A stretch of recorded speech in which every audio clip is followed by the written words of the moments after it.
ಯಾವ ಚಳವಳಿಯು ಬಿಹಾರದಿಂದ ಆರಂಭವಾಗಿ ಜಾರ್ಖಂಡ್ ಮತ್ತು ಒಡಿಶಾಗೆ ಹರಡಿತು? ಯಾವ ಒಂದು ಚಳವಳಿಯು ಬಿಹಾರದಿಂದ ಆರಂಭವಾಗಿ ಜಾರ್ಖಂಡ್ ಮತ್ತು ಒಡಿಶಾಗೆ ಹರಡಿತು ಅಂತಕ್ಕಂಥದ್ದು ಉತ್ತರ ಜಂಗಲ್ ಬಚಾವೋ ಅಥವಾ ಕಾಡನ್ನ ಉಳಿಸಿ ಆಂದೋಲನ. ಇದು ಬಿಹಾರದಿಂದ ಆರಂಭವಾಗಿ ಜಾರ್ಖಂಡ್ ಮತ್ತು ಒಡಿಶಾಗೆ ಹರಡಿತು ಅಂತೇಳಿ ನಾವು ನೋಡ್ತೀವಿ.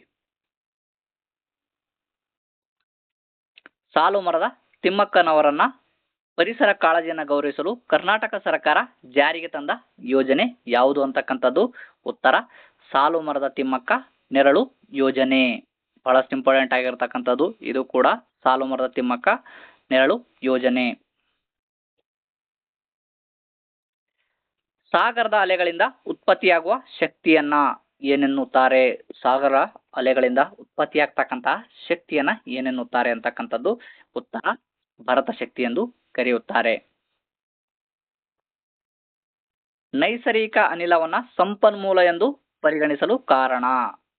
ನೈಸರ್ಗಿಕ ಅನಿಲವನ್ನ ಸಂಪನ್ಮೂಲ ಎಂದು ಪರಿಗಣಿಸಲು ಕಾರಣವೇನು ಅಂತಕ್ಕಂಥದ್ದು ಪ್ರಶ್ನೆ.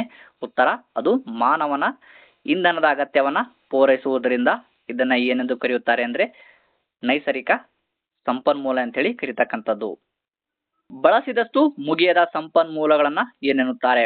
ಇದು ಕೂಡ ಬಹಳಷ್ಟು ಇಂಪಾರ್ಟೆಂಟ್ ಆಗಿರ್ತಕ್ಕಂಥದ್ದು. ಬಳಸಿದಷ್ಟು ಮುಗಿಯದ ಸಂಪನ್ಮೂಲಗಳನ್ನ ಏನೆನ್ನುತ್ತಾರೆ ಅಂತಕ್ಕಂಥದ್ದು ಉತ್ತರ ನವೀಕರಿಸಬಹುದಾದ ಸಂಪನ್ಮೂಲಗಳು. ನವೀಕರಿಸಬಹುದಾದ ಸಂಪನ್ಮೂಲಗಳು ಎಂದು ಕರೆಯುತ್ತಾರೆ.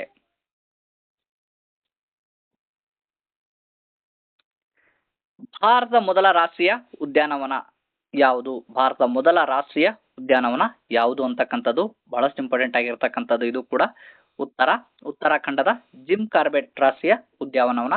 ಇದು ಭಾರತದ ಮೊದಲ ರಾಷ್ಟ್ರೀಯ ಉದ್ಯಾನವನ.